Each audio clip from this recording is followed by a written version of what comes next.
Chapter 3. Living Your Goodbye.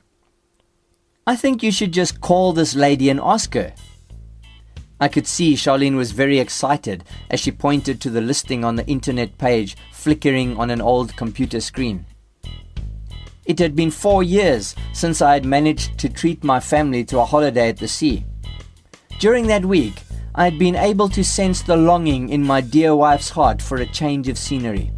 For those 4 years, she had worked hard, without complaining, at schooling our 2 daughters at home and also working with me on all of the ministry activities our church life required. Although she always remained cheerful, she had said to me at the breakfast table one morning with a fake pout, "I want to go to the sea."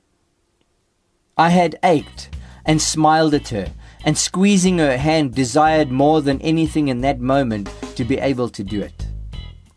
That week, I had worked in my office unsettled, trying to work out how I could possibly treat her to a holiday at the sea.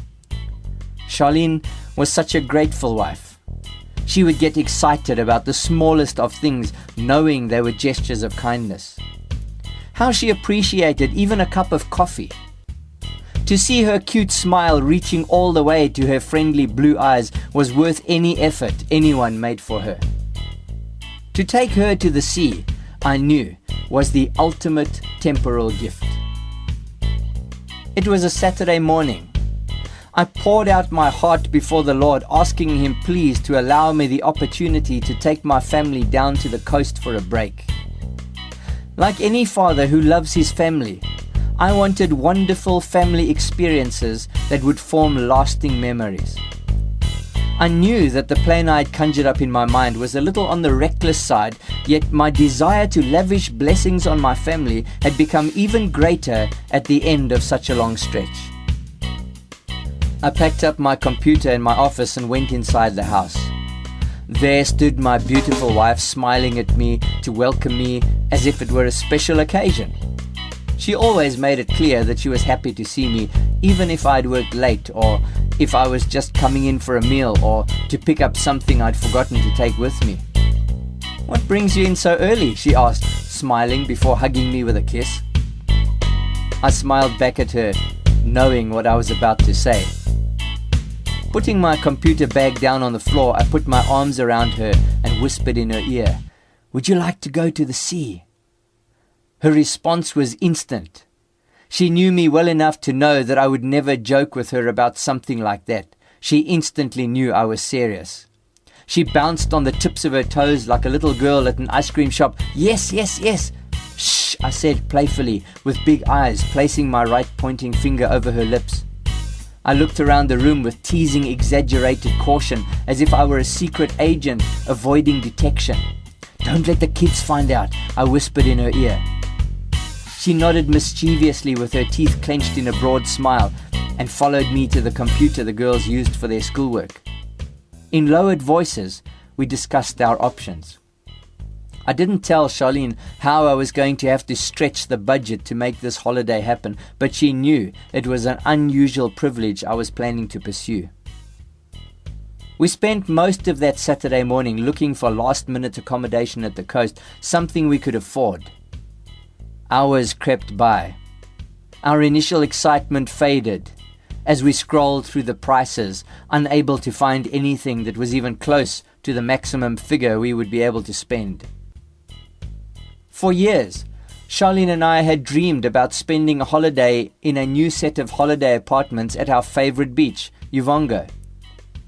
We had watched them build those apartments as we spent previous holidays nearby and had consoled each other, half humorously, "One day we will stay there." As I clicked with the mouse on link after link, these particular apartments surfaced in our search, yet the price was, as we had expected, double what we were able to spend. Other places where we may have gone otherwise were fully booked. Hope faded, and so did my original surge of spontaneity. "I think you should just call this lady," Charlene said to me, pointing at one of the open tabs in Internet Explorer. I eventually called, only to show that I respected my wife's advice rather than because I thought there was any chance of success. She had set her eye on one of the apartments in the building we had set our hearts on for so long. I knew that if all the other apartments were between 2 and 4 times our budget, this one would be no exception. But I called anyway, much to her delight.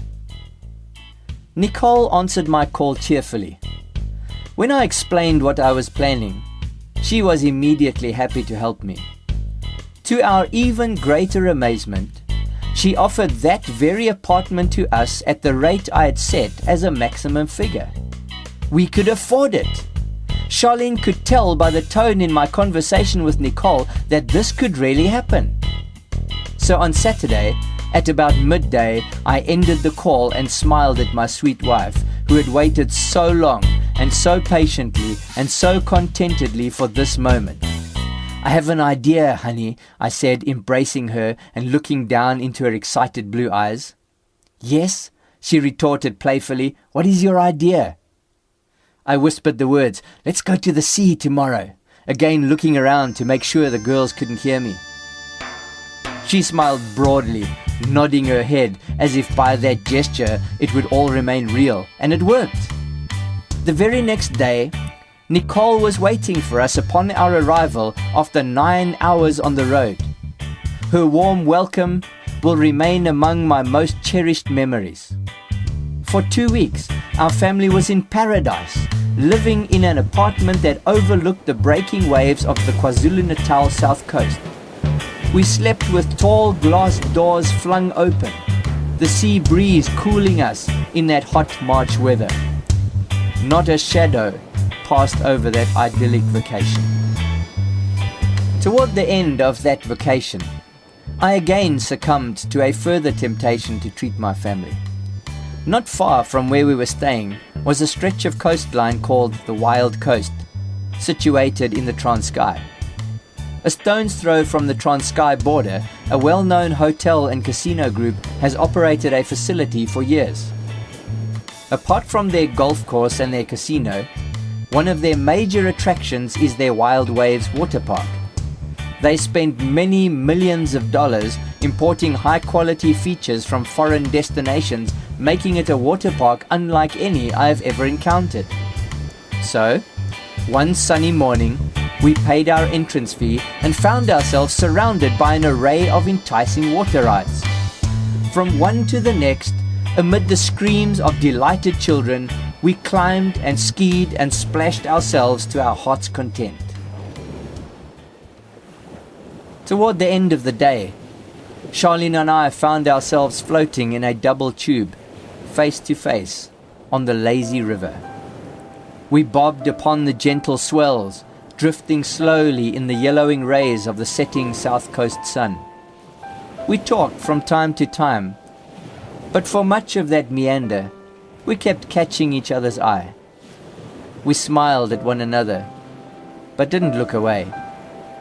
In a strange way, there was nothing left to say. She understood me, and I understood her. She was content.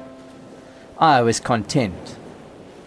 All of the happiness of nearly 2 decades of satisfying married life culminated in those wonderful moments. Yes, it was an outstanding treat to be enjoying that much desired holiday, yet our mutual contentment came from far more than that experience. It flowed from a lifestyle of contentment. In those moments, looking at my beautiful wife's blue eyes, I felt a sense of finality, something like the end of an engaging novel with a happy ending. We enjoyed the lazy river so much that at the conclusion of our journey, we turned and did it again, and then again. We were living in a state of goodbye. If either of us had died at that moment, there wouldn't have been words we would have wanted to squeeze out as the light faded from the other's eyes. Everything had been said, and said well, long before the time. Working as a paramedic during our first few years of marriage, I had been so impacted by the tragic loose ends fluttering around the deaths of loved ones. Young men and women, children, grandparents, fathers and mothers, brothers and sisters facing the sudden death of those they clung to in love. How many times did I hear sorrowing family members and friends lament that they had not even had the opportunity to say goodbye? How many sentiments had been left unspoken? How many of those people died shortly after an argument and had stormed out in a rage and had been killed on the road or in a drunken brawl? Loose ends, loose ends, loose ends. They galled me and drove me to my wife in love after long heartless shifts. I remember the day when I eventually sat down with Charlene and explained how sickened I was with these galling loose ends. I urged her to make a commitment to me that I too would make to her, that if either one of us died in a sudden, unexpected way, we would leave no loose ends. We would leave nothing unsaid. We would have already said goodbye. We would each know that in the face of death, we would not be in a state of panic because there were things we still needed to explain to each other. We lived in a state of goodbye. Today, 9 months after her death, I can't even begin to explain the value of living in a state of goodbye. With my left hand, I held her hand as I gripped the steering wheel with my right, racing through the night over a dirt road toward a distant hospital. "Honey," I said as she gasped for air more and more rapidly, "I'm so sorry you're struggling." She smiled. Then a little later, I squeezed her hand, my heart yearning to help her. "I love you, honey." She smiled again, and even though she was in such distress, she smiled back, "I love you too." Moments later, she arrested, dying with her hand in mine. In those horrible moments, there was no time or opportunity to say things that had been left unsaid, had there been any. Yet we had already said our goodbyes over the years that led up to her departure. As I brought the car to a halt to establish whether she was truly dead or not, I knew that I had nothing left to say. It had already been said. The moments after her death turned to minutes, hours, days, weeks, and months. Through the blackness of mourning, it has been the fact that we lived in a state of goodbye that has brought me immense comfort.